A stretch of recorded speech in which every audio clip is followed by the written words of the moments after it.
চতুর্ভুজ ও বৃত্তের ক্লাসে আপনাদের সবাইকে স্বাগতম। এটা আমরা মূলত উপপাদ্য টাইপের যে ম্যাথগুলো আছে সেগুলো করবো, আর আগামীকালকে আপনাদের পরিমিতির আর একটা ক্লাস হবে। তো প্রথমে আমরা বিগত সালের প্রশ্নগুলো দেখে নেই। দেখেন এখানে বলছে একটা সুষম বহুভুজের প্রত্যেকটি কোণ দেওয়া আছে, বাহুর সংখ্যা কত। এরপর দেখেন একটা বর্গক্ষেত্রে এক বাহুর দৈর্ঘ্য অপর বর্গক্ষেত্রের পরিসীমা সমান হলে বর্গক্ষেত্রের দুটি কোণের অনুপাত কত। আয়তক্ষেত্রের দৈর্ঘ্য 5% বৃদ্ধি পেলে ক্ষেত্রফল কত বৃদ্ধি পাবে। এগুলো শতকরা ক্লাসে করছি।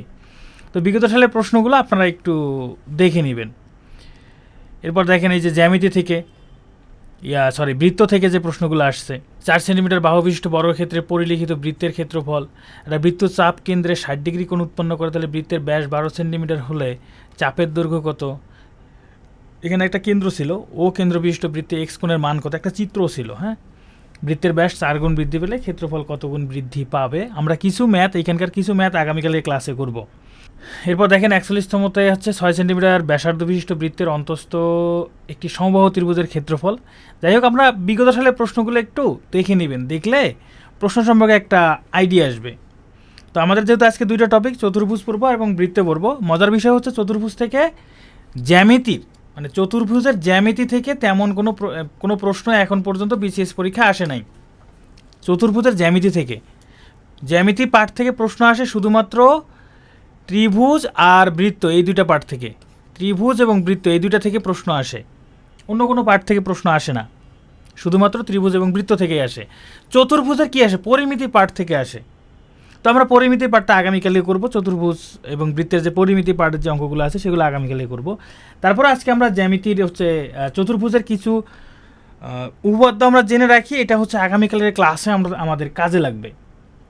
প্রথমে যেটা দেখবো সেটা হচ্ছে সামান্তরিক। সামান্তরিকটা কি? এই তো আপনাদের জ্যামিতির আর একটা ক্লাস, এরপর হচ্ছে ত্রিকোণমিতির ক্লাস হলে ম্যাথ শেষ। আপনার পরিমিতি একটা, ত্রিকোণমিতি একটা, আর দুইটা ক্লাস আছে, মানে আগামী 2 দিনে 2টা ক্লাস হলেই শেষ। সামান্তরিক কি? সামান্তরিকে যেই বিষয়গুলো আপনাদের জানতে হবে, এই যে ABCD একটা সামান্তরিক, এটা এ বাহু ধরলাম, এটাও এ বাহু ধরলাম, মানে এই দুটো বাহু সমান, আর এটা বি বাহু, এটাও বি বাহু, এই দুটো বাহু আবার সমান। সামান্তরিকের কি হয়, বিপরীত বাহুগুলো সমান ও সমান্তরাল হয়। সামান্তরিকের বিপরীত বাহুগুলো কি হয়, সমান এবং সমান্তরাল হয়, মানে এই দুইটা বাহু পরস্পর সমান এবং সমান্তরাল। সমান্তরাল তো আমরা শিখছি। এরপর বিপরীত কোণ দ্বয় সমান, মানে কি, এই কোণ আর এই কোণ, এই দুইটা কোণ পরস্পর সমান হয়। একই রকমভাবে এই কোণ আর এই কোণ সমান হয় না, সকল কোণ 90 ডিগ্রি থেকে ছোটো হবে না। এই দুটা কোণ 90 ডিগ্রি থেকে ছোটো, কিন্তু এই দুটা কোণ 90 ডিগ্রি থেকে বড়। সকল কোণ 90 ডিগ্রি থেকে ছোটো হবে না, কিছু ছোটো হবে, কিছু বড় হবে। সব কোণ 90 ডিগ্রি থেকে ছোটো হওয়া পসিবল না। তাই চতুর্ভুজের 4 কোণের সমষ্টি হয় 360 ডিগ্রি। সবগুলো কোণই যদি 90 ডিগ্রি থেকে ছোটো হয়, তাহলে সেটা দিয়ে কোনোভাবেই চতুর্ভুজ অঙ্কন করা সম্ভব না, এটা মাথায় রাখবেন। এরপর সামান্তরিকের পাশাপাশি দুইটা কোণের সমষ্টি 180 ডিগ্রি, মানেটা কি, এই কোণ আর এই দুইটা কোণ যদি যোগ করা হয়, এই দুইটা কোণ যোগ করলে, অর্থাৎ এ কোণ আর বি কোণ যোগ করলে হবে 180 ডিগ্রি। একই রকমভাবে এই বি কোণ আর সি কোণ যোগ করলে 180 ডিগ্রি হবে। পাশাপাশি দুইটা কোণের যোগফল 180 ডিগ্রি। হ্যাঁ, সম্পূরক কোণ, রাইট। সামান্তরিকের পাশাপাশি দুইটা কোণ পরস্পর সম্পূরক কোণ। একই রকমভাবে এই যে সি কোণ আর ডি কোণ, এটাও 180 ডিগ্রি হবে বা সম্পূরক কোণ। আবার ডি কোণ প্লাস এ কোণ, এই দুটাও 180 ডিগ্রি বা সম্পূরক কোণ। সামান্তরিকে যে দুইটা কর্ণ থাকে, কর্ণ দুটো অসমান হয়, কর্ণ দুটো কখনো সমান হবে না। অর্থাৎ এই যে AC নট ইকুয়াল BD, এই কর্ণ দুটো পরস্পর অসমান।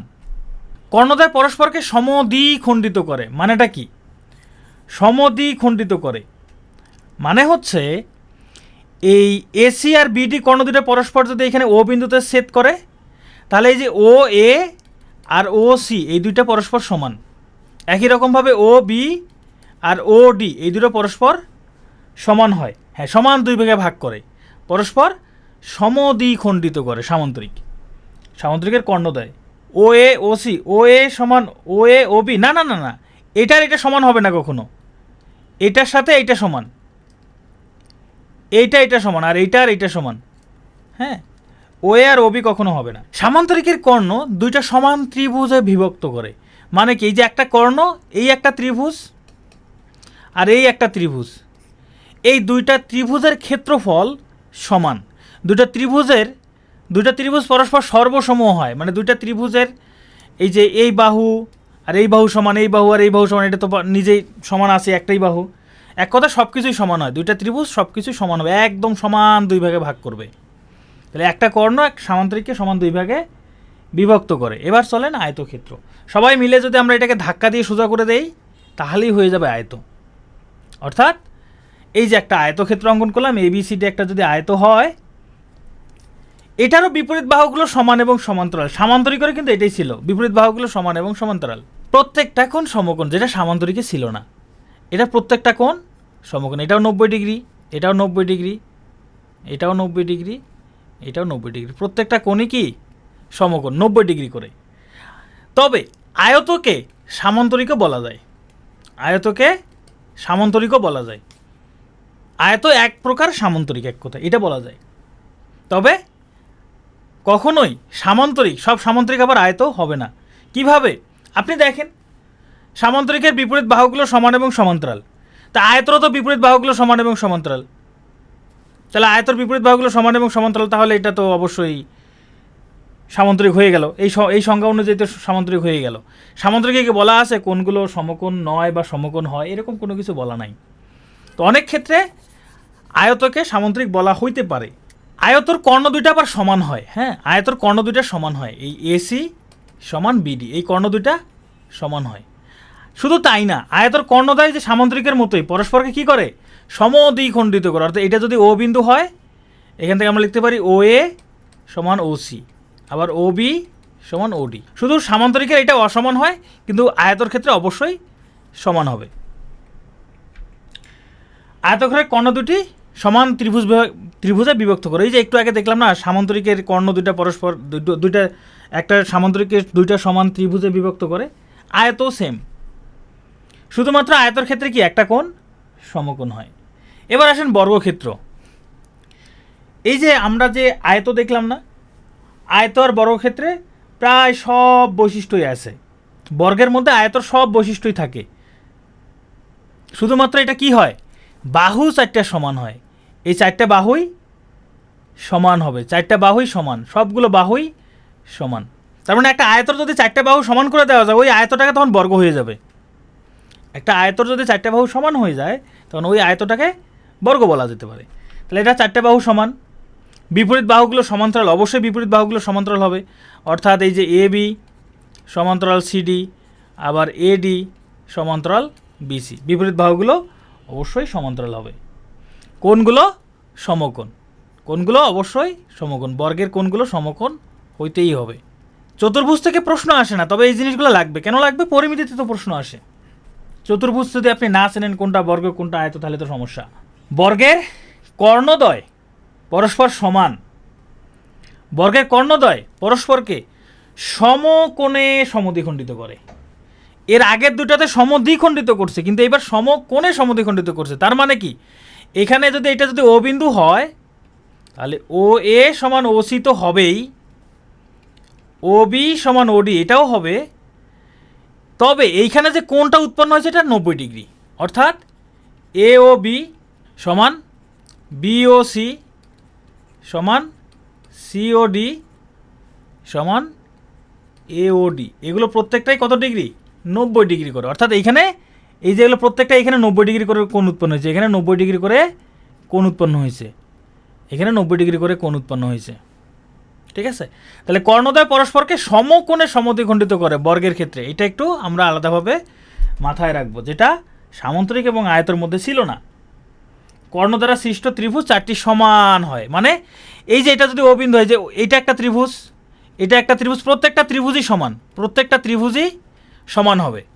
তাহলে এখানে দুইটা কর্ণ পরস্পরকে ছেদ করে যে চারটা ত্রিভুজ উৎপন্ন হলে চারটা ত্রিভুজই সমান। বর্গ এবং আয়তের ক্ষেত্রে কিন্তু এরকমটা ছিল না। বর্গে শুধু একটা কর্ণ দুইটা সমান ত্রিভুজে বিভক্ত করে, ইয়াতে আপনার সামান্তরিক এবং আয়ততে। কিন্তু বর্গতে তো এটা করবেই, একটা কর্ণ তো দুইটা সমান ত্রিভুজে বিভক্ত করবেই, এটা ঠিক আছে। পাশাপাশি দুইটা কর্ণ যে ছেদ করার পর যে চারটা ত্রিভুজ উৎপন্ন হয়েছে, চারটা ত্রিভুজই কি 300 না, চারটা ত্রিভুজই সমান হবে, কেন্দ্রে 360 ডিগ্রি হবে না। যে করে এটা তো একটা বৃত্ত না, এটা একটা, এটা 90 ডিগ্রি 90 ডিগ্রি 90 ডিগ্রি যোগ করলে তো 360 ডিগ্রি হবে। হ্যাঁ, সমকোণী হবে, সাব্বির সমকোণী হবে। এবার আসেন রম্বস। বর্গ এবং রম্বসের মধ্যে একটাই পার্থক্য, বর্গের কোণগুলো সমকোণ, রম্বসের কোণগুলো সমকোণ নয়। বাকি সব বৈশিষ্ট্য সেম থাকবে, এই যে 4টা বাহু সমান, বিপরীত বাহুগুলো সমান্তরাল, শুধুমাত্র কোণগুলো কি নয়, সমকোণ নয়। বর্গের ক্ষেত্রে কোণগুলো 90 ডিগ্রি করেছিল। তারপরে যে বিপরীত কোণগুলো পরস্পর সমান, যেটা সামান্তরিকের মধ্যে ছিল, এই যে এই কোণ আর এই কোণ সমান, এই কোণ আর এই কোণ সমান। আর রম্বসের কর্ণদ্বয় অসমান হয়, রম্বসের কর্ণ দুইটা কি অসমান, মানে এই এসি নট ইকুয়াল বিডি, কর্ণদ্বয় অসমান। কর্ণদ্বয় পরস্পরকে সমকোণে সমদ্বিখণ্ডিত করে। যে দেখেন বর্গ এবং রম্বস এই দুইটা ক্ষেত্রে এইখানে 90 ডিগ্রি করে কোণ উৎপন্ন হয়, এইখানে 90 ডিগ্রি করে কোণ উৎপন্ন হয়। আর সব ক্ষেত্রেই তো হচ্ছে কর্ণদ্বয় সমদ্বিখণ্ডিত করে, বর্গ এবং রম্বসে এখানে 90 ডিগ্রি করে কোণ উৎপন্ন হয়, বাকিগুলোতে 90 ডিগ্রি করে কোণ উৎপন্ন হয় না। ত্রিভুজেরটা আরেকবার বলবো, এই যে এখানে এই যে আয়তর মধ্যে এখানে যে 4টা ত্রিভুজ আছে, এই একটা ত্রিভুজ, এই 1 নং ত্রিভুজ, 2 নং ত্রিভুজ, 3 নং ত্রিভুজ, 4 নং ত্রিভুজ, 4টা ত্রিভুজই সমান, এইটাই। শুধু এটা বর্গের ক্ষেত্রে 4টা ত্রিভুজই সমান হয়। তাহলে এখানে কর্ণদ্বয় পরস্পরকে সমকোণে সমদ্বিখণ্ডিত করে। আর রম্বসেরও দুটি সন্নিহিত কোণের সমষ্টি 180 ডিগ্রি। রম্বসও এক প্রকার কিন্তু সামান্তরিক, এই কোণ আর এই কোণ যোগ করলে 180 ডিগ্রি, এই কোণ আর এই কোণ যোগ করলে 180 ডিগ্রি।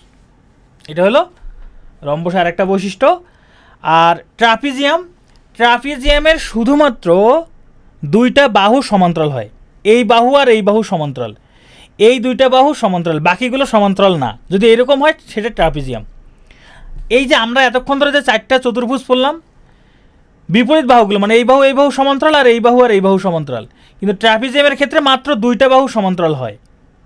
ট্রাপিজিয়ামের ক্ষেত্রে মাত্র 2টা বাহু সমান্তরাল হয়। শুধু তাই না, যেই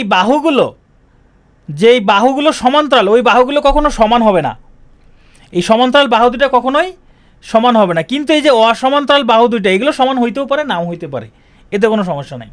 তাহলে 2টি বাহু সমান্তরাল হইলে এবং অপর 2টি বাহু সমান্তরাল নয়, সেটা হয় ট্রাপিজিয়াম। সমান্তরাল বাহুদ্বয় সবসময় অসমান হবে, তির্যক বাহুদ্বয় সমান হইতেও পারে, নাও হইতে পারে, তাতে সমস্যা নাই। এখন আমরা এই শূন্যস্থানটা পূরণ করব। 4টি বাহু দ্বারা সীমাবদ্ধ আকৃতিকে কি বলে? চতুর্ভুজ বলে। যে চতুর্ভুজের একজোড়া বিপরীত বাহু সমান্তরাল তাকে কি বলে? সামান্তরিক। একজোড়া বিপরীত বাহু সমান্তরাল হলে সামান্তরিক হয়। সমান এবং সমান্তরাল, দেখেন এই 2টা বাহু সমান্তরাল মানে কি, এরা কখনো আমি যদি এদিকে বাড়াই কখনো এরা একটা আরেকটাকে ছেদ করবে না, ইয়ের নাম সমান্তরাল। আর সমান মানে দৈর্ঘ্যে সমান হইতে গেলে দৈর্ঘ্যে সমান হয়। আর সমান্তরাল মানে আমি যদি এটা এদিকে টানি, এটা এদিকে টানি, কখনো একটা আরেকটার সাথে লাগবে না, মানে এই বাহুর সাথে এই বাহু কখনো ছেদ করবে না। একজোড়া বাহু সমান্তরাল হলে তাকে বলে ট্রাপিজিয়াম। কিন্তু চতুর্ভুজের 2 জোড়া বিপরীত বাহু সমান্তরাল হইলে, সেটা কি হবে বলেন? সাব্বির বলছে আয়ত, থ্যাংক ইউ। বাকিদের কি অবস্থা? 2 জোড়া বিপরীত বাহু সমান্তরাল হইলে সেটা সামান্তরিক হবে, আয়ত বর্গ কিছু হবে না। এখন অনেকের মধ্যে প্রশ্ন জাগতে পারে, আয়তর তো 2 জোড়া বিপরীত বাহু সমান্তরাল, বর্গের 2 জোড়া বিপরীত বাহু সমান্তরাল, রম্বসের 2 জোড়া বিপরীত বাহু সমান্তরাল, তাহলে আপনি কেন সামান্তরিক লিখলেন? 2 জোড়া বিপরীত বাহু সমান্তরাল হইলে আমি 100% শিওর সেটা সামান্তরিক হবে, এতে কোনো সন্দেহ নাই। যারা আয়ত বলতেছেন 2 জোড়া বিপরীত বাহু সমান্তরাল হইলে আয়ত কিভাবে হবে? আয়ত হইতে গেলে একটা কোণ সমকোণ লাগবে। 2 জোড়া বিপরীত বাহু সমান্তরাল হলে আপনি কিভাবে শিওর হচ্ছেন যে কোণগুলো সমকোণ হবে? সেটা তো বলা নাই। 2 জোড়া বিপরীত বাহু সমান্তরাল হলে, আচ্ছা 2 জোড়া বিপরীত বাহু সমান্তরাল হলে বিপরীত বাহুগুলো সমানও হবে। আয়ত হইতে গেলে একটা কোণ সমকোণ লাগবে, এখানে কি বলা আছে? বলা নাই। রম্বস হইতে গেলে 4টা বাহু সমান লাগবে, সেটা কি বলা আছে? বর্গ হইতে গেলে একটা কোণ সমকোণ লাগবে, 4টা বাহু সমান লাগবে, সেটা কি বলা আছে? বলা নাই। কিন্তু আমি যদি সামান্তরিক বলেই সেফ, এতে কোনো সন্দেহ নাই, 100% শিওর সামান্তরিক হবে। কারণ এই যে বর্গ বলেন, রম্বস বলেন, আয়ত বলেন, প্রত্যেকটাকেই সামান্তরিক বলা যায়, ক্ষেত্র বিশেষে প্রত্যেকটাকেই সামান্তরিক বলা যায়। আবার সামান্তরিকের যদি একটা কোণ সমকোণ হয় তাহলে আমরা কি পাবো? এবার বলছে সামান্তরিকের একটা কোণ সমকোণ, তাহলে আমরা আয়ত পাবো। ঠিক আছে, তাহলে আমরা আয়ত পাবো। আর আয়তর যদি 4টে বাহু সমান হয়ে যায় তখন কি পাবো? তখন হয়ে যাবে বর্গ। অন্যদিকে কিসের 4টে বাহু সমান হলে সেটি রম্বস হবে? কিসের 4টে বাহু সমান হলে রম্বস হবে বলেন তো দেখি? সামান্তরিকের 4টে বাহু সমান হলে সেটা রম্বস হবে, সামান্তরিকের, তাই না? তাহলে এটা হবে সামান্তরিক। এবং ড্যাশের একটি কোণ সমকোণ হলে তাহা একটি বর্গ। কিসের একটা কোণ সমকোণ হলে বর্গ হবে? কিসের একটা কোণ সমকোণ হলে সেটাকে বর্গ বলা যাবে? রম্বসের। রম্বসের ও রম্বস এর তো লেখাই আছে। রম্বসের একটা কোণ যদি সমকোণ হয় তাহলে সেটা হবে কি? তাহলে সেটা হবে বর্গ। ঠিক আছে? তো এই শূন্যস্থানটা বা এই প্যারাটা যার মাথায় থাকবে সে মোটামুটি চতুর্ভুজ যে 4টা যে চতুর্ভুজ আছে এগুলো সম্পর্কে সে ডিটেলস বলতে পারবে, এগুলো নিয়ে তার আর কোনো সমস্যা নাই। তো চলেন আমরা এখন চতুর্ভুজ সম্পর্কিত কিছু অঙ্ক করি। আচ্ছা, চতুর্ভুজ হয়ে গেছে। আহার, চতুর্ভুজের 4 কোণের অনুপাত 1 2 2 3 হলে বৃহত্তম কোণের মান কত? মনে হয় আমরা অনুপাতের ক্লাসে করছিলাম, তাই না? এখানে বৃহত্তম কোণটা কত হবে? বৃহত্তম কোণটা কত হবে? চতুর্ভুজের 4 কোণের সমষ্টি 180 ডিগ্রি, তার মধ্যে এখানে 1 2 3, 3 আর 2 5, 5 আর 3 8, 8 ভাগের 3 ভাগ, এখানে বৃহত্তম কোণটা 3 গুণন 360। হিসাব করলে কত হয়? 8 দ্বারা 360কে ভাগ করলে 45, তার মানে 135 ডিগ্রি। 135 ডিগ্রি। তাহলে আপনারা একটা অঙ্ক করেন, এটা আপনারা সলভ করেন দেখি। আপনারা সবাই অনেক ব্রিলিয়ান্ট, থ্যাংক ইউ, মোটামুটি সবাই পারছেন, থ্যাংক ইউ। তাহলে এটা অ্যান্সার হলো 45 ডিগ্রি, তাই না? 45 ডিগ্রি। 7টি সরলরেখার দৈর্ঘ্য দেওয়া আছে, কয়টি ক্ষেত্রে এদের 4টি বাহু দিয়ে চতুর্ভুজ অঙ্কন করা সম্ভব না? ত্রিভুজের ক্ষেত্রে আমরা পড়ছিলাম না যে কোনো 2টা বাহুর যোগফল তৃতীয় বাহু অপেক্ষা বৃহত্তর হবে? চতুর্ভুজের ক্ষেত্রে সেম, যে কোনো 3টা বাহুর যোগফল চতুর্থ বাহু থেকে বৃহত্তর হবে। যদি না হয় তাহলে সেটা দ্বারা চতুর্ভুজ অঙ্কন করা সম্ভব হবে না। যেমন আমি যদি 4টা বাহু নেই, একটা 1 নিলাম, একটা 2 নিলাম, একটা 3 নিলাম, আর একটা ধরলাম যে আমি কত নিলাম, 6 নিলাম, সে 6 নিলাম, তাহলে দেখেন তো এই 4টা বাহু দ্বারা কি চতুর্ভুজ অঙ্কন করা সম্ভব না? কারণ কি, এই 1 2 3 যোগ করলে যোগফল হয় 6, যেটা চতুর্থ বাহুর সমান, চতুর্থ বাহু থেকে বড় হইতে হবে। তাহলে এই ক্ষেত্রে চতুর্ভুজ অঙ্কন করা সম্ভব না। আর কি কি আছে? এই যে আমি 1 2 3 7 নিতে পারি, তবুও চতুর্ভুজ অঙ্কন করা সম্ভব না। আমি আরেকটা ক্ষেত্র পাই না, 1 2 4 7, এই ক্ষেত্রেও কিন্তু চতুর্ভুজ অঙ্কন করা সম্ভব না। আরেকটা আরও কি আছে? আর তো নাই, তাই না? হ্যাঁ, এই 3টা ক্ষেত্রে, এই 3 ক্ষেত্রে চতুর্ভুজ অঙ্কন করা যাবে না। তাহলে কয়টি ক্ষেত্রে? 3টি ক্ষেত্রে। 1 2 3 4 না, 1 2 3 4 হবে না। 1 2 3 4 হয় না, 1 2 3 4 হয় তো। এই যে 1 2 3 যোগ করলে 6, 4-এর থেকে বড়, চতুর্থ বাহু থেকে বড় হইতে হবে। তো চতুর্থ বাহু থেকে বড় হইলে সেটা দিয়ে চতুর্ভুজ অঙ্কন করা যাবে। যদি বড় না হয় তাহলে যাবে না, এটা তো বড় হয়েছে। আপনি যে কোনোভাবেই নেন না কেন বড় হবে, যে কোনো 3টা বাহু যোগ করেন চতুর্থ বাহু থেকে বড় হবে না। আমার কোনো শর্ট নিয়ম এটা আমার জানা নেই ববি, এটা কোনো শর্ট নিয়ম আমার জানা নেই, এটা হিসাব করে বের করতে হবে, এটা কোনো শর্ট নিয়ম নেই। ওকে, এবিসিডি চতুর্ভুজের এ কোণ প্লাস বি কোণ প্লাস সি কোণ সমান 2D হলে ডি কোণের মান কত? মামুদা, আপনি একবার রেকর্ড দেখে নিন, এক। আর দ্বিতীয়ত হচ্ছে চতুর্ভুজ থেকে প্রশ্ন তেমন একটা আসে না, এগুলো নিয়ে ওরিড হওয়ার কিছু নাই।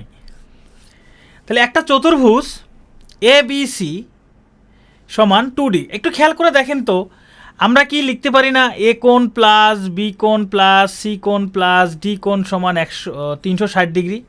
লেখা যায় কি না? তার মধ্যে এ বি সি কোণ সমান 2D, তাহলে এটার পরিবর্তে আমরা 2D লিখতে পারি, প্লাস ডি কোণ সমান 360 ডিগ্রি। তার মানে 3D সমান 360, 3D সমান 360 হলে তাহলে ডি সমান কত হবে?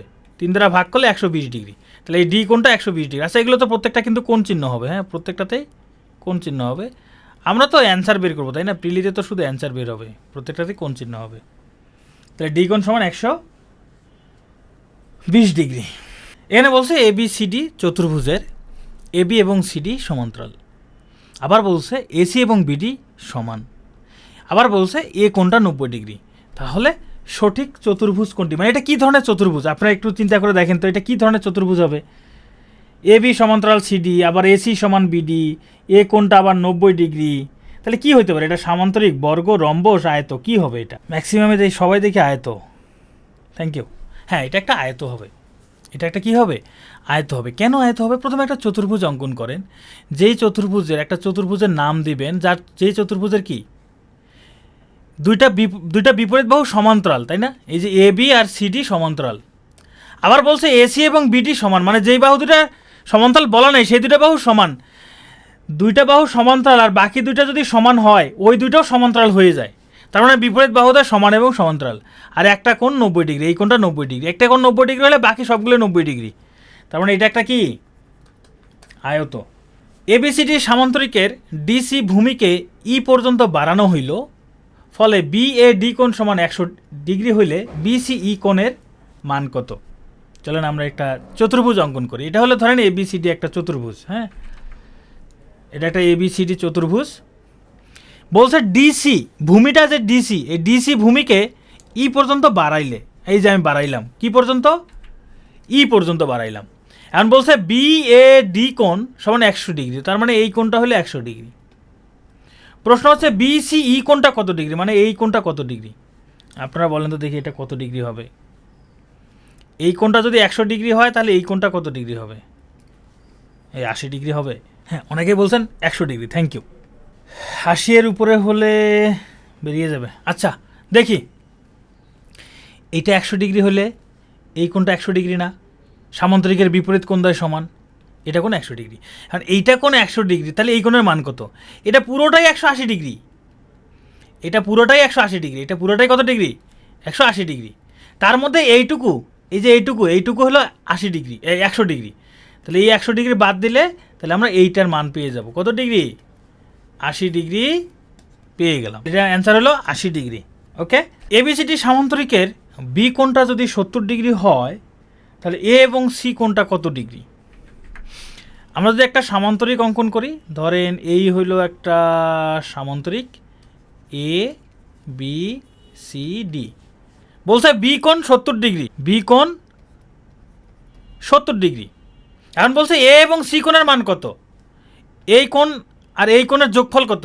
আচ্ছা এটা যদি 70 ডিগ্রি হয় বলেন তো এটা কত ডিগ্রি হবে? এটা যদি 70 ডিগ্রি হয় এটা কত ডিগ্রি হবে? কারণ এই দুটা কোণ পরস্পর যোগ করলে কত হবে? 180 ডিগ্রি হবে না? এটা 70 ডিগ্রি হলে এটা 110 ডিগ্রি, এটাও 110 ডিগ্রি। তাহলে এই দুটা কোণের যোগফল কত হবে? 110 যোগ 110 সমান 220 ডিগ্রি। এই হলো অ্যান্সার, 220 ডিগ্রি। চিত্রে এ বি সমান বিসি সমান সিডি সমান এডি, মানে চারটা বাহুই সমান। চিত্রের চারটা বাহুই সমান, চারটা বাহু যদি সমান হয়, এরপরে বলছে এক্স কোণের মান কত, মানে এই কোণটার মান কত? এই কোণের মান দেওয়া আছে 30 ডিগ্রি, এই কোণের মান কত ডিগ্রি? 30 ডিগ্রি। হ্যাঁ সাব্বির, ওইভাবেও হবে, আপনি যেভাবে করছেন সেভাবেও হবে।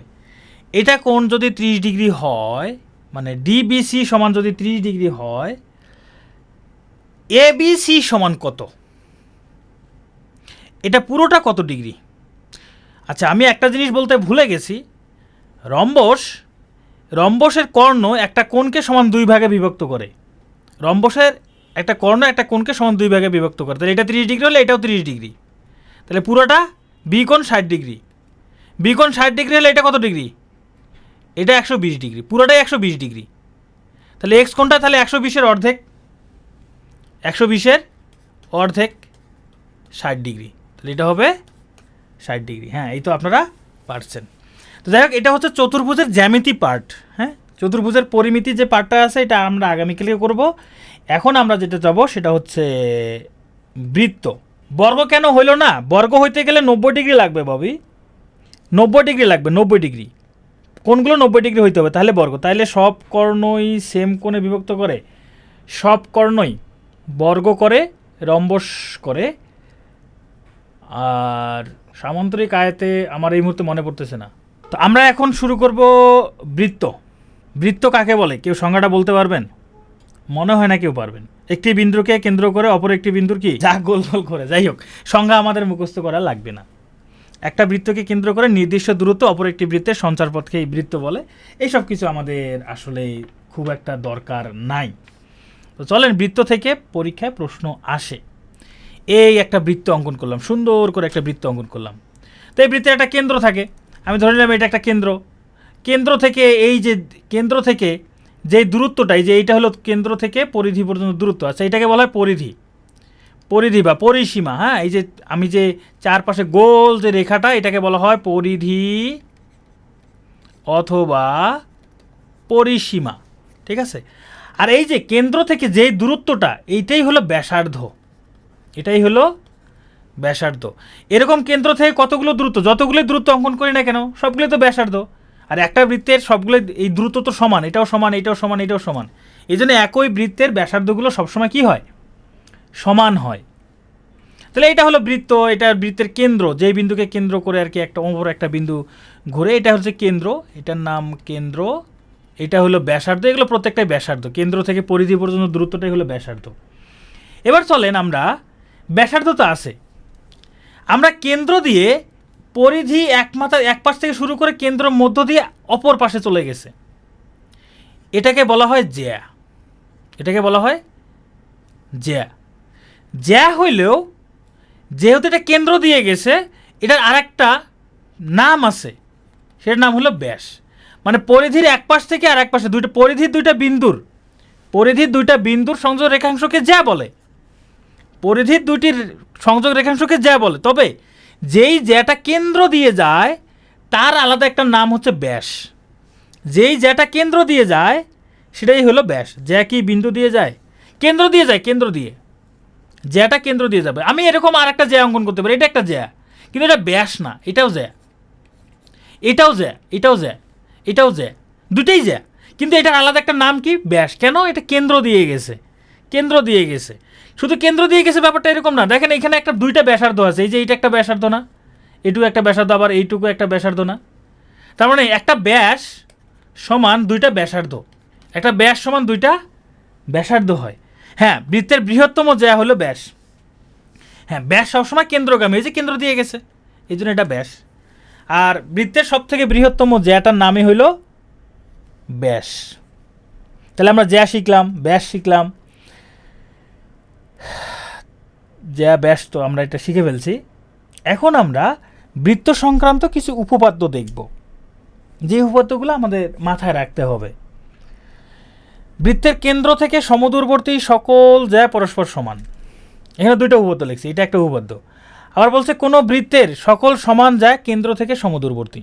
আচ্ছা, বৃত্তের কেন্দ্র থেকে সমদূরবর্তী সকল জ্যা পরস্পর সমান, অথবা সকল সমান জ্যা কেন্দ্র থেকে সমদূরবর্তী। মানে দুইটা কি, মানে একটা আরেকটার কি ভাইস ভার্সা, মানে একটা আরেকটা বিপরীত। এই একটা বৃত্ত, আমি কেন্দ্র থেকে, এই যে কেন্দ্র একটা ও বিন্দু, এটা হলো কেন্দ্র, এটা একটা কেন্দ্র, এই কেন্দ্র থেকে সমান দূরে এই যে ও ই, এটা একটা দূরত্ব নিলাম, ও এফ একটা দূরত্ব নিলাম, এই দূরত্ব আর এই দূরত্ব দুটো সমান। এই দূরত্ব দিয়ে আমি একটা যদি জ্যা অঙ্কন করি, একটা জ্যা, আর এই পাশে আর একটা জ্যা অঙ্কন করলাম, একটা এবি আর একটা সিডি, তাহলে এই এবি আর সিডি জ্যা দুইটা পরস্পর সমান হবে, জ্যা দুইটা পরস্পর সমান হবে। উল্টোভাবে যদি চিন্তা করি, যদি এই এবি এবং সিডি জ্যা দুইটা সমান হয়, তাহলে আমরা বলতে পারবো এই দূরত্ব দুইটা সমান। তার মানে ও ই সমান ও এফ, এই দুইটা পরস্পর কি হবে, সমান হবে। জ্যামিতি দুটো আমরা 9-10-এ প্রচুর প্রমাণ করছিলাম, তাই না? এখানে বলছে বৃত্তের কেন্দ্র থেকে যে কোনো জ্যায়ের উপর অঙ্কিত লম্ব, বৃত্তের কেন্দ্র থেকে যে কোনো জ্যায়ের উপর অঙ্কিত লম্ব ওই জ্যাকে সমদ্বিখণ্ডিত করে। এইটা ভেরি ভেরি ইম্পর্ট্যান্ট, এটা 100টা স্টার দিয়ে রাখবেন, 100টা স্টার। কেন, এই জ্যামিতি দিয়ে, এই উপপাদ্য দিয়ে বিভিন্ন চাকরি পরীক্ষায় প্রায় প্রশ্ন আসে, খুব ইম্পর্ট্যান্ট। বলতে বৃত্তের কেন্দ্র থেকে যে কোনো জ্যা, আচ্ছা বৃত্তের কেন্দ্র থেকে এটা হলো কেন্দ্র, এই যে এটা হলো কেন্দ্র, যে কোনো একটা জ্যা অঙ্কন করলাম, ও কেন্দ্র, আর আমরা একটা জ্যা অঙ্কন করলাম, এই একটা জ্যা, জ্যায়ের নাম দিলাম এবি। এই কেন্দ্র থেকে জ্যায়ের উপর যদি একটা লম্ব অঙ্কন করি, আমি এই যে একটা লম্ব অঙ্কন করলাম ও এম, এই যে লম্বটা এই বিন্দুতে উৎপন্ন হইল না, এই যে বিন্দুটা এইখানে, এটা আসলে এই বিন্দুটা কি করছে, এই এবি জ্যাকে সমান দুইটা ভাগে ভাগ করছে। কেন্দ্র থেকে কোনো জ্যায়ের উপর যদি লম্ব অঙ্কন করি, যেই বিন্দুতে লম্বটা অঙ্কিত হবে ওই বিন্দুটাই এই যে জ্যাটার উপর অঙ্কন করছে ওই জ্যাকে সমান দুই ভাগে ভাগ করে দেয়। অর্থাৎ এই এ এম সমান বি এম, এই বাহু এইটুকু আর এইটুকু সমান। এটা হচ্ছে বৃত্তের কি সম্পর্কিত, জ্যা এবং ওর উপর লম্ব অঙ্কিত সম্পর্ক। আরেকটা প্রশ্ন, ঠিক এর উল্টোটা, যদি এবি জয়ের মধ্যবিন্দু আর কেন্দ্র এই দুটা যদি আমরা যোগ করি, এই এবি জয়ের মধ্যবিন্দু আর কেন্দ্র যদি যোগ করি, যে রেখাটা অঙ্কিত হবে সেই রেখাটা এখানে 90 ডিগ্রি কোণ উৎপন্ন করবে, মানে লম্ব হবে। এই পরে যে অথবা দিয়ে পরে যেটা বলছে তার উল্টোটা বলছে। লম্ব হইলে এই দুটো বাহু সমান হবে, এই দুটো বাহু সমান হলে এখানে লম্ব হবে। জাস্ট এইটুকুই। এটা খুবই গুরুত্বপূর্ণ। এটা চাকরি পরীক্ষা আপনারা শুধু তো বিসিএস দিবেন, আরও অনেক চাকরি পরীক্ষা দিবেন, সেগুলো তো এটা আপনাদের সামনে চলে আসতে পারে, মানে আপনার প্রায় এটা আপনার সামনে চলে আসবে। বৃত্তের ব্যাসই বৃহত্তম জ্যা, এটা তো আমরা শিখছি, সব থেকে বড় জ্যাই হয় বৃত্তের ব্যাস। এবার বলেন তো দুইটা নির্দিষ্ট বিন্দু দিয়ে কতগুলো বৃত্ত অঙ্কন করা সম্ভব? জাস্ট দুইটা নির্দিষ্ট বিন্দু, ধরেন আমি এখানে একটা বিন্দু দিলাম, এইখানে একটা বিন্দু দিলাম, এই দুইটা বিন্দু দিয়েই যাবে। এরকম ধরেন আমি এই যে এরকম একটা অঙ্কন করলাম, এরকম এই দুইটা বিন্দু দিয়ে যাবে, এরকম কতগুলো বৃত্ত অঙ্কন করা যাবে? একটা, দুইটা, তিনটা, অসংখ্য। কোনটা হবে? একটি। এর অসংখ্য কিভাবে হয়? অসংখ্য কিভাবে হয়? দুইটা বিন্দু দিয়ে অসংখ্য বৃত্ত অঙ্কন করা সম্ভব? হ্যাঁ, একটি হবে। না একটি হবে না তিনটি হবে? কোনটা? একটি হবে নাকি তিনটি হবে? কয়টি হবে, একটি না তিনটি বলেন? চারটা। কেউ বলছে চারটা, না 4 নম্বর অপশন। একটাই হবে, তিনটা হলে বিসিএস আর হবে না, একটাই। আচ্ছা তাহলে আমরা অঙ্কন করে দেখি, ধরেন এই একটা বৃত্ত অঙ্কন করলাম, হ্যাঁ, এই আর একটা বৃত্ত অঙ্কন করলাম। দেখেন এই যে দুইটা বিন্দু দিয়ে গেছে না, এই দুইটা বিন্দু দিয়ে অঙ্কন করছি না, দুইটা বিন্দু দিয়ে দুইটা বৃত্ত। আচ্ছা দেখি আর একটা অঙ্কন করি, দেখেন তিনটা হয়েছে না, দুইটা বিন্দুতে তিনটা, তার মানে তিনটা সঠিক উত্তর হবে, তাই না? দেখি তো আরও যায় কি না। হ্যাঁ আরও তো যায়, এই আরও একটা হইল, আরও তো যায়, অসংখ্য যাবে, অসংখ্য বৃত্ত অঙ্কন করা যাবে। যদি এটা অফলাইন ক্লাস হইতো আমি আপনাদের কম্পাস দিয়ে দেখাইতাম, যদি অফলাইন ক্লাস হইতো আপনাদেরকে কম্পাস দিয়ে দেখাইতাম। এই যে আরও একটা অঙ্কন করলাম, এই দেখেন আরও একটা অঙ্কন করলাম, এগুলো সব এই যে এই দুইটা বিন্দু দিয়ে গেছে। তাহলে দুইটা নির্দিষ্ট বিন্দু দিয়ে অসংখ্য বৃত্ত অঙ্কন করা যায়। এটা বাজারে অনেক বই ভুল থাকতে পারে, এই জন্য আমি এখানে অঙ্কন করে দেখাইছি। ফার্স্টেই বলছিলেন অসংখ্য, রাইট। যারা অসংখ্য বলছিলেন তারা ব্রিলিয়ান্ট, যারা অসংখ্য বলেন নাই তারাও ব্রিলিয়ান্ট, তারা আবার ব্রিলিয়ান্ট না এমনটা, তারাও ব্রিলিয়ান্ট। হয়তো বা এই জিনিসটা জানতো না, কারণ বাজারে অনেক বই এটা ভুল আছে, অনেক বইয়ে এটা ভুল পাইছি আমি। ওকে, সমরেখ নয় এমন তিনটি বিন্দু দিয়ে একটিও কেবলমাত্র একটি বৃত্ত অঙ্কন করা যায়। আপনারা যারা আছেন সবাই ব্রিলিয়ান্ট। সমরেখ নয় মানে কি? মানে একই সরল রেখায় নয়, এরকম একই সরল রেখায় নয়। এই যে এরা কি একই সরল রেখায় নয়। সমরেখ মানে এই যে একই সরল রেখায় থাকবে না। এই যে সমরেখ যদি বলে সমরেখ, তার মানে একটা সরল রেখায় অবস্থান করছে। যদি বলছে সমরেখ নয় মানে এইরকম একই সরল রেখা থাকবে না, এখানে একটা আর একটা এইদিকে থাকবে। এই যে তিনটা বিন্দু সমরেখ নয়, এরকম তিনটা বিন্দু দিয়ে শুধুমাত্র একটাই বৃত্ত অঙ্কন করা যাবে। আমি একটা অবশ্য ডিম অঙ্কন করলাম, ডিমও হয় নাই, কম্পাস দিয়ে অঙ্কন করা যাবে। সমরেখ নয় এমন তিনটা বিন্দু দিয়ে শুধুমাত্র একটি বৃত্ত অঙ্কন করা যাবে। নির্দিষ্ট বিন্দুগামী বোঝাইছে যে এটা জান্নাতুন, আপনি কি বলছেন? নির্দিষ্ট বিন্দুগামী এটা জাস্ট সংখ্যাটা মনে রাখবেন যে অসংখ্য না, হাইপারবোলাও হবে না, এটা হাইপারবোলাও হবে না। বৃত্ত চাপ, আমরা সবাই চাপের উপর আছি, তাই না? এই যে একটা বৃত্ত, আমি ধরেন এইখানে একটু কালারটা চেঞ্জ করে নেই, এইটা একটা কালার দিলাম, মানে একটু কেটে নিলাম। এটা একটা বৃত্তচাপ, চাপের নাম বাপ। এটা একটা কি? বৃত্তচাপ। এই উপরেরটা একটা বৃত্তচাপ, দুইটা বৃত্তচাপ। সমরেখ হবে না, সমরেখ হলে বৃত্তই অঙ্কন করা যাবে। সমরেখ হলে সবসময় বৃত্ত অঙ্কন করা নাও যেতে পারে, কিন্তু সমরেখ যদি না হয়, সমরেখ নয় এমন তিনটি বিন্দুতে একটা বৃত্ত অঙ্কন করা যায়। তো এই যে চাপ, একটা চাপ ছোট হয়, একটা চাপ যদি বড় হয়, বড় চাপটার নাম কি? বড় চাপটার নাম সাদা কালার নাই, বড় চাপটার নাম হচ্ছে অধিচাপ। ছোট চাপটার নাম উপচাপ। অধিচাপ, উপচাপ, বুঝতে পারছেন? এটা নিয়ে অনেকে ঝামেলা লেগে যায়, অধিচাপ বড়টা না ছোটোটা, ঝামেলা লেগে যায়। উপজিনিসটাই ছোট, হ্যাঁ উপজিনিসটাই মানে ছোট। জেলা, উপজেলা, এই যে জেলা বড়, জেলার ভিতরে থাকে উপজেলা, উপজেলা ছোট জিনিস, হ্যাঁ। তাহলে এই যে উপ যেখানে আছে সেটা ছোট, অধি যেটা আছে ওটা অনেক বড়, অধিক। উপতে ছোট, অধিচাপ অধিক, রাইট। তাহলে অধিচাপটা বড় হয়, উপচাপটা ছোট হয়। চাপ কি সমান হইতে পারে না? সমানও হইতে পারে। সমান হইতে পারলে তখন ওইটা দুইটা চাপই সমান, এখানে অধিচাপ আর উপচাপ তখন থাকবে না, সমান চাপ। তখন ওই যেই চাপ, যেই রেখাটা থাকবে ওইটা হবে তখন ব্যাস, হ্যাঁ। একটা ব্যাস একটা বৃত্তকে সমান দুইটা সমচাপে, হ্যাঁ, সমচাপে বিভক্ত করে। ওকে, এবার দেখেন একই চাপের উপর দণ্ডায়মান বৃত্তস্থ কোণগুলো পরস্পর সমান হয়। একই চাপের উপর দণ্ডায়মান বৃত্তস্থ কোণগুলো পরস্পর সমান হয়।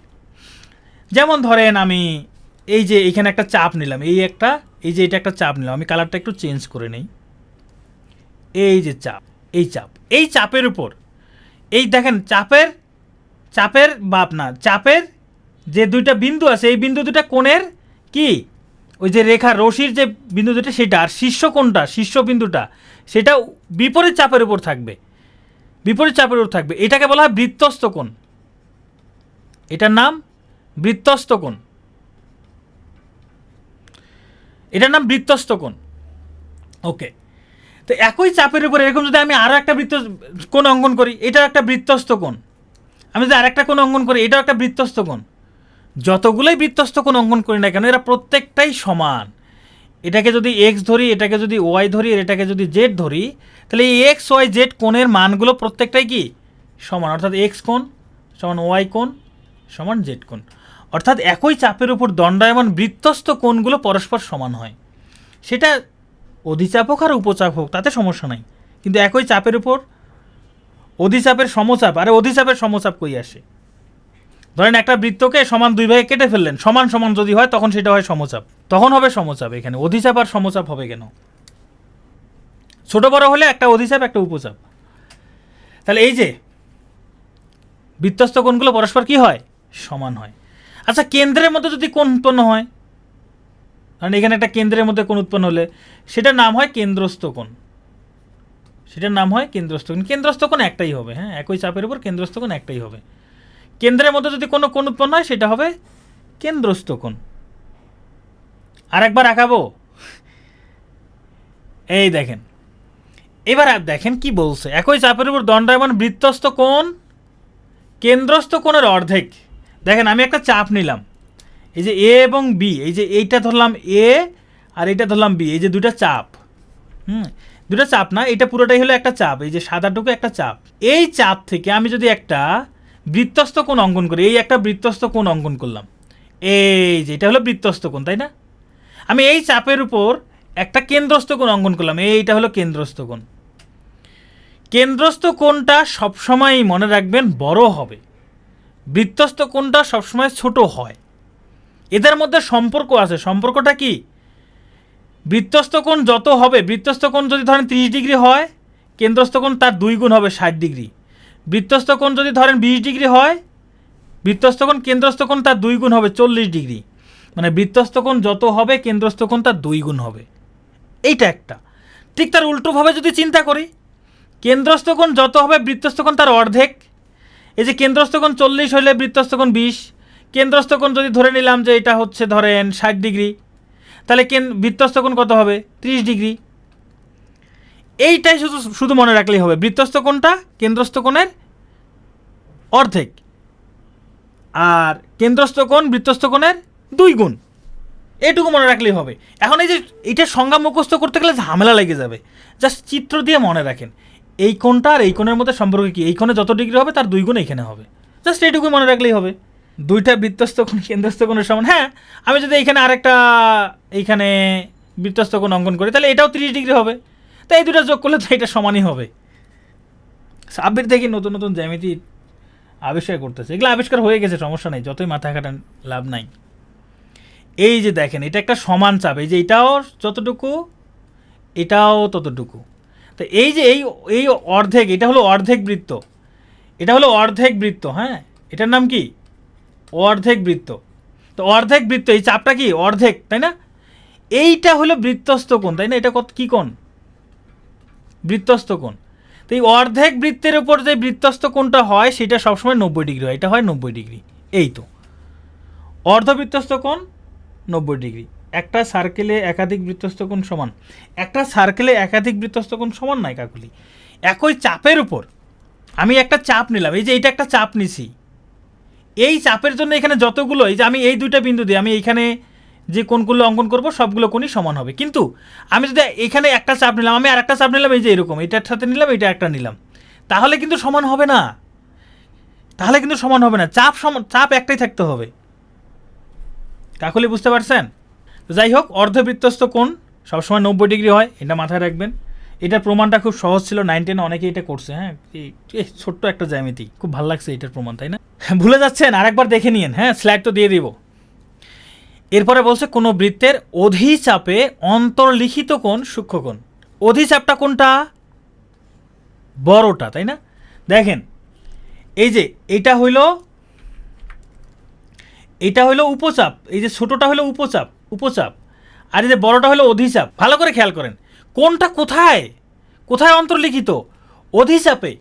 কোনটা উৎপন্ন হয়েছে? অধিচাপে। দণ্ডায়মান উপচাপে, দণ্ডায়মান উপচাপে মানে উপচাপের উপর দাঁড়িয়ে আছে, কিন্তু কোনটা উৎপন্ন হয়েছে কোথায়? অধিচাপে।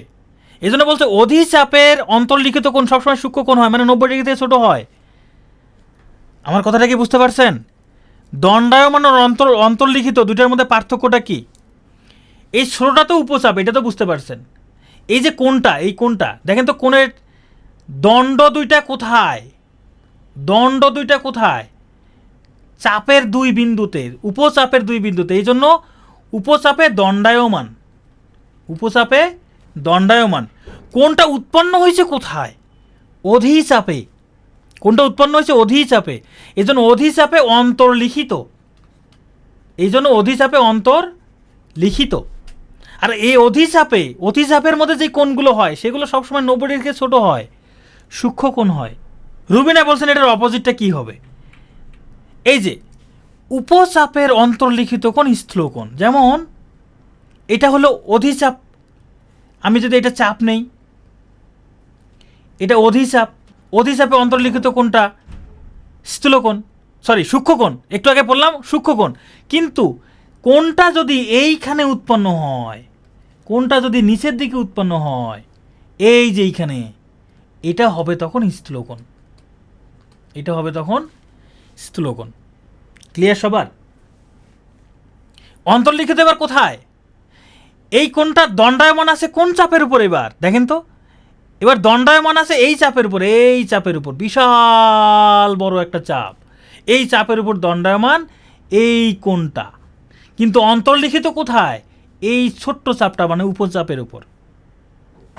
তাহলে উপচাপে অন্তর্লিখিত কোণ স্থূলকোণ, অধিচাপে অন্তর্লিখিত কোণ সূক্ষ্মকোণ। এই দুটা মাথায় রাখলেই হবে, আর কিছু লাগবে না। দুটা বৃত্ত পরস্পরকে স্পর্শ করলে তাদের কেন্দ্রদ্বয় এবং স্পর্শবিন্দু সমরেখ হয়। সমরেখ মানে একই সরল রেখায় থাকবে। দেখেন, দুইটা বৃত্ত পরস্পরকে যে স্পর্শ করবে, স্পর্শ করা মানে কি? একটা স্পর্শ করা আর একটা ছেদ করা। স্পর্শ করা মানে ছুঁয়ে দেওয়া। এই যে আস্তে করে ছুঁয়ে দিল, এই যে এই বৃত্তের কেন্দ্র হচ্ছে, ধরেন এই যে এই দুইটা, এইটা হলো একটা বৃত্তের কেন্দ্র, এটা হলো আর একটা বৃত্তের কেন্দ্র। হ্যাঁ, আর ছুঁয়ে দিছে কোথায়? কোথায় টাচ করছে? এইখানে টাচ করছে। এই যে টাচ করা বিন্দুটা মানে স্পর্শ বিন্দু, যেটা স্পর্শ বিন্দু আর কেন্দ্র দুইটা দেখেন একই সরল রেখায়, একই সরল রেখা। এই যে এটা এইখানে, এটা এইখানে, এটা এইখানে, একই সরল রেখা অবস্থান করছে। সেটাই বলছে দুইটা বিন্দু, দুইটা বৃত্ত পরস্পর যদি স্পর্শ করে তাহলে কেন্দ্রদ্বয় ও স্পর্শবিন্দু কি হয়? সমরেখ হয়। দুইটা বৃত্ত অসংখ্য বিন্দুতে স্পর্শ ইহা নামুনকিন। দুইটা বৃত্ত করতে পারেন। এখানে আরেকটা বৃত্ত লাগবে, তাহলে এখানে আরেকটা বৃত্ত লাগবে, এখানে আরেকটা বৃত্ত লাগবে, কিন্তু এই দুইটা বৃত্ত আর এদের পক্ষে সম্ভব না। বুঝতে পারছেন? ওকে, তাহলে আমরা পরেরটাতে যাই। দেখেন, শুধু কি বাইরে শুয়ে দিতে পারে? ভিতরে তো শুয়ে দিতে পারে, তাই না? শুধু বাইরে শুয়ে দিলে হবে? ভিতরেও শুয়ে দিতে পারে। ওই একই, ভিতরে শুয়ে দিলেও সমস্যা নেই। এই বড় বৃত্তের কেন্দ্র, ছোট বৃত্তের কেন্দ্র, আর শুয়ে দিছে এই জায়গায়, স্পর্শ করছে এই জায়গায়, তাহলে এই যে তিনটা সমরেখ। দুইটা বৃত্ত পরস্পরকে বহিস্থভাবে স্পর্শ করলে তিনটা সাধারণ স্পর্শক অঙ্কন করা যায়। সাধারণ মানে কি? সবার মধ্যে যার থাকে। ধরেন এই যে একটা বৃত্ত, হ্যাঁ, এই বৃত্তর একটা স্পর্শক অঙ্কন করলাম, এই যে একটা স্পর্শক অঙ্কন করলাম, হ্যাঁ, মানে বৃত্তটাকে শুইয়ে দিছে। এখন এই যে দুইটা বৃত্ত দেখেন পরস্পরকে বহিস্থভাবে স্পর্শ করছে, এই একটা স্পর্শক যে দুইজনকে কি করছে, স্পর্শ করছে। এই একটা স্পর্শক যেটা দুইজনকে স্পর্শ করছে, এই একটা স্পর্শক যেটা দুইজনকে স্পর্শ করছে। তার মানে বহিস্থভাবে মানে বাইরে থেকে যদি স্পর্শ করে তাহলে তাদের মধ্যে তিনটা সাধারণ স্পর্শক অঙ্কন করা সম্ভব বা অঙ্কন করা যায়। কিন্তু অন্তস্থভাবে যদি স্পর্শ করে, যে এই বৃত্তটা আর এই যে ছোটো বৃত্তটা ভিতরের দিকে স্পর্শ করছে, এদের মাত্র এই একটাই স্পর্শক অঙ্কন করা সম্ভব, আর সম্ভব না। কেউ যদি বলে আমি এইভাবে অঙ্কন করব, হবে না। এই বৃত্তের স্পর্শ, কিন্তু এই বৃত্তের এটা ছেদক, তখন এই বৃত্তের হয়ে যাবে ছেদক, এটা তখন হবে না, স্পর্শক আর হবে না। তাহলে দুইটা বৃত্ত পরস্পর বহিস্থভাবে যদি স্পর্শ করে তাহলে তিনটা সাধারণ স্পর্শক, আর যদি অন্তস্থভাবে স্পর্শ করে তাহলে একটা সাধারণ স্পর্শক অঙ্কন করা যায়। না, আমরা শেষ করে দেবো, আমাদের বেশি সময় লাগবে না। বৃত্তের বহিস্থ কোনো বিন্দু থেকে কেবল দুটি স্পর্শক অঙ্কন করা যায় এবং স্পর্শকদ্বয় পরস্পর সমান। ধরেন এই একটা বৃত্ত, বহিস্থ এই যে একটা বিন্দু, এই বিন্দু থেকে এই বৃত্তটাকে স্পর্শ করবে এরকম দুইটাই রেখা অঙ্কন করা যায়। একটা এই যে ও এ আর একটা হচ্ছে ও বি, এই দুইটাই অঙ্কন করা যায়, এই দুইটাই অঙ্কন করা যায়। তাহলে এই দুইটা স্পর্শক আবার পরস্পর কি হয়, সমান হয়। এই দুইটা স্পর্শক আবার পরস্পর সমান হয়। শিবাত বলছেন তিনটা বৃত্ত হইলে, এখন তিনটা বৃত্ত হইলে কি ঘটবে? তিনটা বৃত্ত হইলে সাধারণ স্পর্শক কি আসলে অঙ্কন করা সম্ভব? আপনাদের কি মনে হয়? সম্ভব। বহিস্থ এবং এইখানে যদি আরেকটা বৃত্ত দেই, একটা স্পর্শক অঙ্কন করা সম্ভব, একটা। যদি দুইটা বহিস্থভাবে আর একটা যদি ভিতরে থাকে তাহলে একটা স্পর্শক অঙ্কন করা যাবে। তো এত ভেজালা জিনিস লাগবে না, এগুলো কখনো আসবে না, তবে মাথায় আসতে পারে, এরকম চিন্তা আসা ভালো। এই যে এরকম চিন্তা মাথায় আসতেছে তার মানে কি আপনার মধ্যে শেখার আগ্রহ আসছে, আপনি শিখতে চাচ্ছেন, জানতে চাচ্ছেন, জানার ইচ্ছা আছে, এটা খুব ভালো। তাহলে এখানে বৃত্তের বহিস্থ কোনো বিন্দু থেকে দুইটা স্পর্শক অঙ্কন করা যায়, আর এই স্পর্শক দ্বয় পরস্পর সমান হয়, অর্থাৎ ও এ আর ও বি এই দুইটা বাহু সমান হবে। আরেকটা হচ্ছে বৃত্তের বহিস্থ কোনো বিন্দু থেকে, এই যে বি থেকে আমি একটা স্পর্শক অঙ্কন করলাম, হ্যাঁ, আর এই স্পর্শ বিন্দু আর কেন্দ্র যদি আমি যোগ করি, এই কেন্দ্রটার স্পর্শ যে রেখাটা আছে এই রেখার এখানে 90 ডিগ্রি কোণ উৎপন্ন হয়। এই কেন্দ্রটার এই যে স্পর্শ রেখা আছে এখানে 90 ডিগ্রি কোণ উৎপন্ন হয়। এটাই বলছে যে বৃত্তের বহিস্থ কোনো বিন্দু থেকে অঙ্কিত স্পর্শক আর স্পর্শ বিন্দুগামী ব্যাসার্ধের উপর লম্ব হয়, মানে এখানে 90 ডিগ্রি কোণ উৎপন্ন হয়। যা জানছি দ্যাটস এনাফ। এখন চলেন আমরা অঙ্ক করি। অঙ্ক আমি করব না, অঙ্ক করবেন তো আপনারাই নিজেই। বলেন এটার অ্যান্সার কত হবে? হ্যাঁ, অঙ্ক আপনারা, রাইট, অঙ্ক আপনারা। দেখেন আমি কেন বলি যে অঙ্ক আপনারা করবেন, অঙ্ক আমি করাই দিয়ে লাভ আছে, অঙ্ক তো আপনাদেরকেই করতে হবে, কিন্তু উপায়টা আমি বলে দেবো। দেখেন এই যে এইভাবে করতে হয়, এইভাবে করতে হয়, ওইভাবে করতে হয়। এই অঙ্ক কি পরীক্ষায় আসবে? এই অঙ্ক জিন্দিগিতে পরীক্ষায় আসবে না, কিন্তু এই টাইপের প্রশ্ন আসতে পারে, এই টাইপের প্রশ্ন আসতে পারে। তাহলে সেটা আপনাদের শিখতে হবে, সেটা আপনাদেরই করতে হবে। তা বৃত্তস্থ কোণ যদি 38 ডিগ্রি হয়, কেন্দ্রস্থ কোণ তার 2 গুণ হবে, তাহলে 38 গুণন 2 76 ডিগ্রি, কেন্দ্রস্থ কোণটা 76 ডিগ্রি হবে। আচ্ছা, এটা একটু দেখি। বলছে ও কেন্দ্রবিষ্ট কোনো বৃত্তের এ পি বি তিনটা পরিধিস্থ বিন্দু, মানে পরিধির মধ্যে তিনটা বিন্দু এ পি বি, এবং এ ও বি সমান 60 ডিগ্রি হলে এ পি বি সমান কত? প্রথমে প্রশ্নটা দেখে মনে হবে এই প্রশ্ন জিন্দিগিতে দেখি নাই, এই প্রশ্ন পারবো না, কিন্তু এই প্রশ্ন আপনারা পারবেন। কি করতে হবে? এই ধরনের প্রশ্ন দেখলে আগে চিত্র অঙ্কন করে ফেলবেন। আগে কি করবেন? চিত্র অঙ্কন করবেন। এই একটা চিত্র অঙ্কন করলাম, বৃত্ত অঙ্কন করলাম। কি বলছে? বৃত্তের মধ্যে এ পি বি তিনটা বিন্দু, বৃত্তের মধ্যে এ পি বি ধরলাম, এ একটা বিন্দু এ, এ একটা বিন্দু পি, এ একটা বিন্দু বি, এটা হলো বৃত্তের কেন্দ্র। আর বলছে এ ও বি, এটা হলো ও বিন্দু। প্রশ্নে বলছে এ পি বি কত ডিগ্রি? এইবার পারবেন। প্রথমে দেখে বোঝা যাবে না, কিন্তু যখনই চিত্র অঙ্কন করে ফেলবেন প্রশ্ন একদম পানির মতো সোজা হয়ে যাবে চিত্রটা অঙ্কন করলেই। তাহলে এখন তো এটা 60 ডিগ্রি হলে তার অর্ধেক হবে 30 ডিগ্রি। এখানে বলছে দুইটা বৃত্ত পরস্পর বহিস্থভাবে স্পর্শ করলো। প্রথম বৃত্তটির ব্যাসার্ধ 6 সেন্টিমিটার এবং কেন্দ্রদ্বয়ের দূরত্ব 10 সেন্টিমিটার হলে দ্বিতীয় বৃত্তের ব্যাসার্ধ কত? আচ্ছা, আমি আপনাদের একটা উপপাদ্য বলতে ভুলে গেছি। দুইটা বৃত্ত যদি বহিস্থভাবে স্পর্শ করে, দুইটা বৃত্ত যদি বহিস্থভাবে স্পর্শ করে, তাহলে এই দুইটা বৃত্তের কেন্দ্রদ্বয়ের দূরত্ব, এই কেন্দ্র আর এই কেন্দ্র, এইটার দূরত্ব হবে এই বৃত্তের ব্যাসার্ধ আর এই বৃত্তের ব্যাসার্ধের যোগফল, দুইটা বৃত্তের ব্যাসার্ধের যোগফল। তো এইখানে যোগফলটা দেওয়া আছে 10 সেন্টিমিটার, আর একটা বৃত্তের ব্যাসার্ধ দেওয়া আছে 6 সেন্টিমিটার। তাহলে আরেকটা বৃত্তের ব্যাসার্ধ কত? একটা বৃত্তের ব্যাসার্ধ 10 সেন্টিমিটার, মানে দুইটা বৃত্তের মানে যোগফল হলো 10 সেন্টিমিটার, একটা 6, তাহলে আরেকটা কত? আরেকটা 4, এটা 4 সেন্টিমিটার। একদম ইজি প্রশ্ন। আর যদি অন্তঃস্পর্শ করে তাহলে কিন্তু ঝামেলা আছে।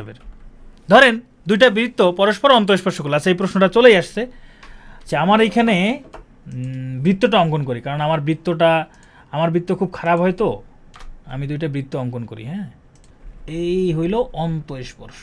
ওকে, হয়ে গেছে অন্তঃস্পর্শ। দুইটা বৃত্ত যদি পরস্পর অন্তঃস্পর্শ করে তাহলে কেন্দ্রদ্বয়ের মধ্যবর্তী দূরত্ব হবে ধরেন এটা বড় বৃত্তের, এটা হলো বড় বৃত্তের কেন্দ্র, এটা হলো ছোট বৃত্তের কেন্দ্র। হ্যাঁ, কেন্দ্রদ্বয়ের মধ্যবর্তী দূরত্ব, হ্যাঁ এই দূরত্বটা হবে বড় বৃত্তের ব্যাসার্ধ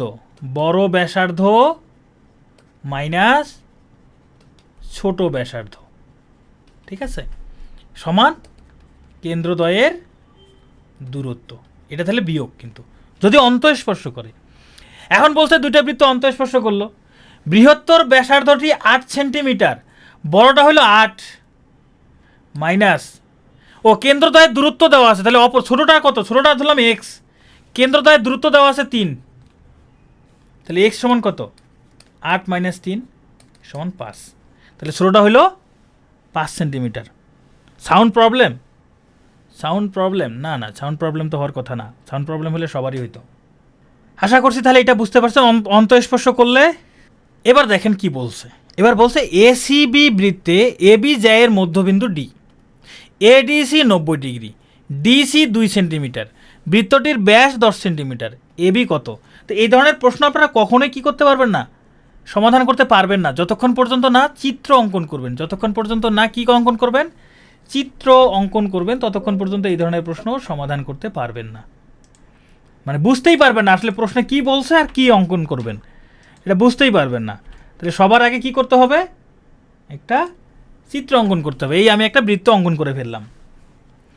বলছে এসিবি বৃত্তের এবি জ্যা, আচ্ছা এবি একটা জ্যা অঙ্কন করি আগে, ধরে নেই এটা হইল এবি জ্যায়ের মধ্যবিন্দু ডি, ধরে নিলাম এটা হইল ডি বিন্দু। আবার বলছে এডিসি, দেখেন সি কোথায়? সি কিন্তু বৃত্তস্থ বিন্দু, ধরলাম এটা হলো এডিসি, এটা হলো 90 ডিগ্রি, এটা হলো 90 ডিগ্রি, এই যে এডিসি 90 ডিগ্রি বলছে। ডিসি আবার 2 সেন্টিমিটার, মানে এইটুকু হলো 2 সেন্টিমিটার, ডি এবং সি 2 সেন্টিমিটার। বৃত্তটির ব্যাস, আচ্ছা এটা যদি বৃত্তের কেন্দ্র হয়, এই হলো বৃত্তের ব্যাস যদি 10 সেন্টিমিটার হয়, ব্যাসার্ধ 5 সেন্টিমিটার, তাই না? ব্যাস 10 সেন্টিমিটার হলে ব্যাসার্ধ 5 সেন্টিমিটার, এই হলো 5। এখন প্রশ্ন কি বলছে? প্রশ্ন বলছে এবি জ্যায়ের দৈর্ঘ্য কত? একটু খেয়াল করে দেখেন তো, এটাও কি পুরোটাই, এই যে এটা পুরোটাই ব্যাসার্ধ না, এটাও পুরোটাই 5 না? ও থেকে সি, ও সি সমান 5 না? ও সি একটা ব্যাসার্ধ, ও সি সমান 5, এই যে ও সি, কালারটা চেঞ্জ করে নিতে হবে মনে হয়। এই যে এটা পুরোটাই একটা কি ব্যাসার্ধ, এটাও একটা ব্যাসার্ধ, এটাও 5 হবে, ব্যাসার্ধ এটাও 5। তা ব্যাসার্ধ এটা 5 হলে তার মধ্যে এইটুকু কত? 2, এই যে এইটুকু নিচেরটুকু হলো 2, তাহলে উপরটুকু কত? উপরেরটুকু 3, তাহলে এটা যদি 5 হয় আর এটা যদি 3 হয়, এবার একটু খেয়াল করে দেখেন তো এইটুকু কত ডিগ্রি হবে? এটা কিন্তু 90 ডিগ্রি। পিথাগোরাসের ত্রয়ী সংখ্যা ভুলে গেছেন নাকি মনে আছে? একটা 3 একটা 5, তাহলে এটা কত? 4, এটা 4। তাহলে এখানে আমাকে আর কি অঙ্ক করতে হচ্ছে না, হিসাব করতে হচ্ছে না, খুব সহজে আমরা হিসাব করতে পারতেছি। এটা যদি 4 হয় তাহলে এটাও 4, তাহলে এবি সমান কত? এবি সমান 4 + 4 সমান 8, তাহলে এবি সমান 8 সেন্টিমিটার, এবি সমান 8 সেন্টিমিটার। তো এটা চিত্র অঙ্কন করতে হবে আগে, চিত্র অঙ্কন না করলে বুঝতে একটু কষ্ট হবে। এখানে বলছে ও কেন্দ্রবিশিষ্ট বৃত্তে ওডি এবি জ্যায়ের উপর লম্ব, ও কেন্দ্রবিশিষ্ট বৃত্তে আমরা একটা বৃত্ত অঙ্কন করে ফেলি, হয়ে গেছে অঙ্কন। ও ও কেন্দ্রবিষ্ট বৃত্তে ওডি, এটা হলো ধরেন ও কেন্দ্র, ওডি এ বি জ্যায়ের উপর লম্ব। আমরা একটা এ বি জ্যা অঙ্কন করি, এ বি জ্যায়ের উপর ওডি হলো লম্ব। আর বলছে এটি 3 সেন্টিমিটার, এটা 3 সেন্টিমিটার, তাহলে এবি কত ভাই? এইটা যদি 3 সেন্টিমিটার হয় এটাও 3 সেন্টিমিটার, এটা 3 হলে এটাও 3, তাহলে এবি কত? 3 যোগ 3, এটা তো আরও সহজ, আগেরটা থেকে এটা সহজ আছে তুলনামূলক, তাই না? 6 সেন্টিমিটার, আগের তুলনায় এটা তুলনামূলকভাবে অনেক বেশি সহজ। আরও ম্যাথ আছে, সাব্বির কি বলেন, করতে চান? দেখেন এখানে বলছে বৃত্তস্থ চতুর্ভুজের একটি কোণ 60 ডিগ্রি হলে এর বিপরীত কোণের অর্ধেকের দ্বিগুণ। আচ্ছা অর্ধেকের দ্বিগুণ মানে বিপরীত কোণটা কত ভাই? অর্ধেক করে আবার 2 গুণ করলে ভাই ওইটাই হয়, এটা অযথা দিছে। বিপরীত কোণটি কত মানে বিপরীত কোণটা নির্ণয় করতে বলছে। শোনেন, এখানে একটা বৃত্তের ভিতরে যদি একটা চতুর্ভুজ অঙ্কন করা হয়, একটা বৃত্তের ভিতরে যদি একটা চতুর্ভুজ থাকে, মানে বৃত্তস্থ চতুর্ভুজ যদি হয়, হ্যাঁ, এই হচ্ছে একটা বৃত্তস্থ চতুর্ভুজ অঙ্কন করি। ওকে, আমরা একটা বৃত্তস্থ চতুর্ভুজ অঙ্কন করলাম। হ্যাঁ, এই যে বৃত্তস্থ চতুর্ভুজ মানে কি? এই চতুর্ভুজের 4টা বিন্দু দিয়ে বৃত্তের পরিধিটা যাবে। এই যে এটা একটা বিন্দু, এটা একটা বিন্দু, এটা দিয়ে গেছে। এই বৃত্তস্থ চতুর্ভুজের বিপরীত 2টা কোণের যোগফল সবসময় 2 সমকোণ হয়, মানে এই কোণ আর এই কোণের যোগফল 180 ডিগ্রি হবে, এই কোণ আর এই কোণের যোগফল 180 ডিগ্রি হবে। তাই যে বৃত্তস্থ চতুর্ভুজের একটা কোণ যদি 60 ডিগ্রি হয়, তাহলে এর বিপরীত কোণটা কত ডিগ্রি হবে? 180 মিলে তার কত লাগে? 120 ডিগ্রি, তাহলে 120 ডিগ্রি। এখন বলছে বিপরীত কোণের অর্ধেকের 2 গুণ। ভাই 120-এর অর্ধেক কত? 60, 60-এর 2 গুণ কত? ভাই 2 দ্বারা ভাগ করে আবার 2 দ্বারা গুণ করা কি দরকার আছে? এইটাই তো অ্যান্সার। আজকে এত তাড়াতাড়ি শেষ হবে না তো, কয়টা বাজে? 8:49, এই তো আর 20 থেকে 25 মিনিট লাগবে, একটু অপেক্ষা করেন। 2টা বৃত্তের ব্যাসার্ধের অনুপাত আছে 4:5। বৃত্ত দুটির পরিধির অনুপাত কত? 2টা বৃত্তের ব্যাসার্ধের অনুপাত যদি 4:5 হয়, আচ্ছা ব্যাসার্ধের অনুপাত দেওয়া আছে। আচ্ছা ব্যাসার্ধ, আমরা ব্যাসার্ধ ধরে নিলাম, একটা বৃত্তের 4 আর একটা বৃত্তের 5। যদি এটাই ব্যাসার্ধ হয় তাহলে পরিধি কত? যদিও পরিধি নিয়ে আমি পড়াই নেই, আগামী ক্লাসে পড়াবো, অঙ্কটা চলে আসছে। পরিধি সমান 2π r, মানে 2π ইন্টু ব্যাসার্ধ, 2π ইন্টু ব্যাসার্ধ। তাহলে পরিধি কি হবে? এই যে 2π ইন্টু 4, এটার পরিধি কত হবে? 2π ইন্টু 5। এটা যদি অনুপাত করি, এই 2π আর 2π কাটা যায়, কাটা গেলে কি থাকে? 4:5। তার মানে 2টা বৃত্তের ব্যাসার্ধের অনুপাত যদি 4 যা হবে, পরিধির অনুপাতও তাই হবে। পরিধির অনুপাতও কি হবে? তাই হবে। ক্লাস একদিন পর পর নিলে ভালো হবে। 2টা বৃত্তের ব্যাসার্ধের অনুপাত 3:2 হলে ক্ষেত্রফলের অনুপাত কত হবে? দেখেন, ব্যাসার্ধ যদি r হয়, ক্ষেত্রফল হয় πr²। ব্যাসার্ধের অনুপাত দেওয়া আছে, দেখেন ব্যাসার্ধ যদি আমরা ধরে নেই একটা 3 আর একটা 2, তাহলে ক্ষেত্রফল হবে π ইন্টু 3² এটা π ইন্টু 2²। এই π আর π কাটা যায়, 3² মানে 9, 2² মানে 4। তার মানে ক্ষেত্রফলের অনুপাত হবে 9:4।